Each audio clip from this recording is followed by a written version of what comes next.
Mayroon ka bang kilalang maraming properties? Yes po, pag once maraming kang properties talaga, mas malaki po yung estate taxes po niyan, 'di ba? Kailangan mo talaga alamin kung ano yung estate taxes po. May solusyon po diyan, 'no? Tutulungan po kita kung ano yung solution niyan. Kasi yung mostly talaga hindi alam, lalong-lalo na po, kolekta lang sila ng kolekta ng mga properties, bili ng lupain dito, lupain doon, bahay dito, bahay doon.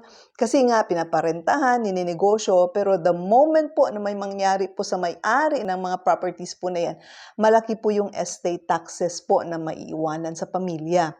Ang problema pa dyan kung hindi liquid yung family na naiwanan, wala silang pambayad, may tendency pa na mabenta yung ibang mga properties. Kung talagang nakapangalan sa nawala yung property po, mahihirapan po silang magbenta kasi hindi po maisasalin sa pangalan nila kung hindi mababayaran po yung mga taxes. Okay? So kaya kung mayroon ka pong mga properties dyan at marami-rami po yan, milyon-milyon po yan, usap po tayo, no, para mapaghandaan nyo po yung estate taxes po niyan. Kasi po para hindi masasayang yung pinaghirapan mo para sa pamilya mo.